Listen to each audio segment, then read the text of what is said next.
Good news, Xbox One is nearly here. Bad news, Watch Dogs is delayed. Good news, there are other launch games for Xbox One. Bad news, one of them is Fighter Within. So, how is the Xbox One launch lineup looking now? How big a gap does the lack of Watch Dogs leave in it?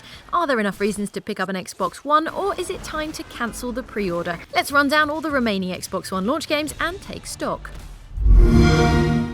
Dead Rising 3 is a proper Xbox One exclusive and also has the honour of being the next gen's first zombie game. It tries to play down the silliness of Dead Risings 1 and 2 with a darker, more realistic look and feel, and then wheels out a steamroller motorbike with flamethrowers.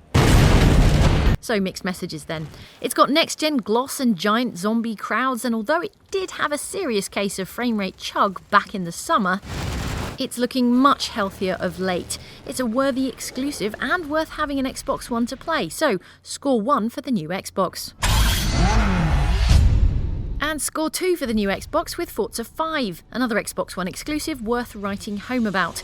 We were expecting a stripped back version of Forza 4, but Microsoft has clearly chucked a ton of money at the new Forza, with the result a true next-generation racing game. Among the new stuff to excite racing fans are the Bathurst and Spa circuits and open-wheel races such as IndyCar and Classic Formula 1. If you know what all that means, you've probably already pre-ordered the thing. Why do we even bother? Why is Ryse spelt with a Y? Why should you buy Ryse on Xbox One? The answer is the same for both questions. No one knows. This Xbox One exclusive started life as a recycled Xbox 360 game, and yes, you can use a controller now, and yes, you can stab men in the back of the neck, but Ryse just hasn't done enough to inspire would-be buyers of Xbox One. Too bad. This is what the people want! Crimson Dragon is a spiritual successor to the Panzer Dragoon on-rails shooters. Like Ryse, it was first intended as an Xbox 360 Kinect game, then it was scrapped and remade as an Xbox One game. Unlike Ryse, it's got dragons. It looks mighty fine, but as a lower-profile downloadable exclusive, Crimson Dragon isn't a system seller all by itself. Still, it's $20 for a next-gen Panzer Dragoon homage. Decent. Coming to your home in 2013, only on Xbox One! Hey look, it's that game you've been asking Rare to make for 15 years.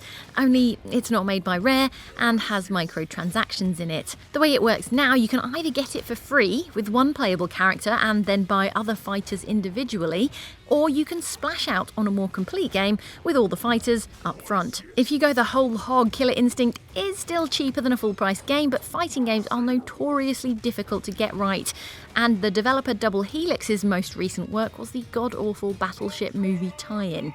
We suspect Killer Instinct is not a killer app. Killer Instinct. Powerstar Golf is an arcade golf game for Xbox One that's laying so low you can look right over it. Is it a hidden Xbox One exclusive gem? Who knows? Will it sell Xbox Ones? No, it won't. Peggle 2! What to say about Peggle? It's Peggle. Everybody loves Peggle, but would you pay £430 to play Peggle? No. I am a fighter. Seriously, Xbox One? Kinect is compulsory now and makes the Xbox One more expensive, and third-party direct Fighter Within is your only Xbox One exclusive Kinect game at launch. We're embarrassed for you.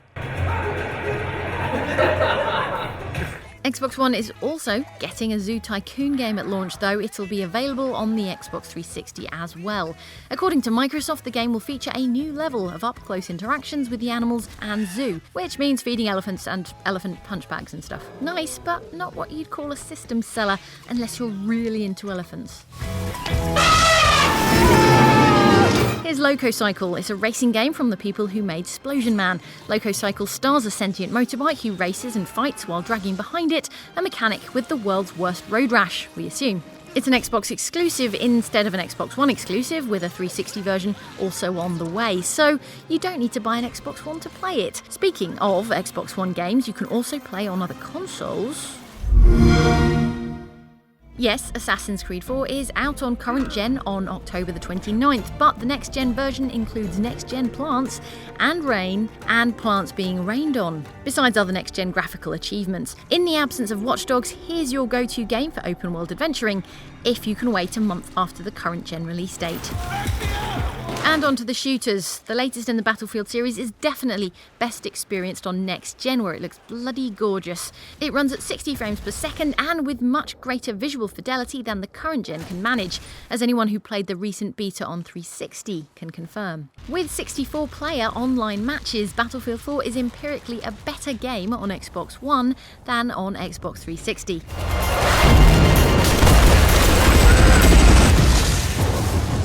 As for the other big shooter, Call of Duty Ghosts on Xbox One will have dedicated servers, naturally, as well as fancy lighting, more detailed geometry, and the all-important 60 frames a second. And meticulously wireframed dogs. Every detail is replicated. All the over-the-top cinematic nonsense is going to look more spectacular by far on next gen. Again, as long as you can stand the 2-week wait for the next gen version. Remember how Hot Pursuit was the last good Need for Speed game? Well, Need for Speed Rivals is that, but with a spreadsheet's worth of information overlaid on top of the gameplay. We feel like we're trapped inside a beautiful mind.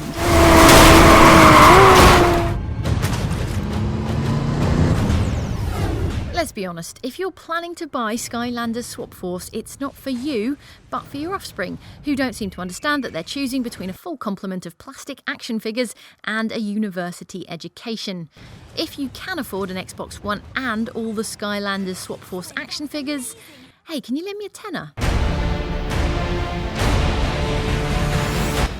Then there's LEGO Marvel Superheroes. The LEGO games are on the up and up, and Marvel Superheroes will be darn good, family-friendly fun, and it will also be out on the other consoles. Zumba. Isn't that the puzzle game with the frog? Just Dance 2014 is out already for Xbox 360, but 6-player dance crews are exclusive to the Xbox One version of the game, in case you've got 5 friends and a giant living room. FIFA 14 lands on Xbox One at launch with mostly cosmetic improvements, nothing drastic. FIFA 14 came out for current-gen consoles back in September, but if you pick it up for Xbox One, you can carry over all your progress, so you won't waste 2 months of hard work. And there are various offers for upgrading your old copy of FIFA 14, so you won't pay full price on next gen. Fair play. Madden NFL 25 came out on 360 way back in the mists of time in late August, so anyone that into virtual American football has probably already picked up their copy. But if you get the Xbox One version, you'll get better animations, pitches that degrade more realistically over the course of a game, and improvements to the pass blocking system. As far as we can tell, NBA 2K14 harnesses the power of next-gen processing to do glistening sweat, convincing air punches, and make LeBron James's junk bounce realistically. Check it. You don't want to look into my big crystal ball. NBA Live 14 is like NBA 2K14, but with all the majestic eroticism removed, and judging by this footage, about 50% of the graphics too. That's it for this whistle-stop tour of the Xbox One launch games. We've got 2 shooters, 2 dance games, 2 racing games, and 4 sports games. There are 2 fighting games, but 1 is Fighter Within. Watch Dogs is off the cards, but we've still got Assassin's Creed 4. The launch exclusives that matter are Dead Rising 3 and Forza 5, both of which are solid exclusives, but neither have gathered as much buzz as Titanfall, the Xbox exclusive coming out next year. Tell us what you think of the Xbox One launch lineup in the comments below. Thanks for watching, and see you next time on Outside Xbox.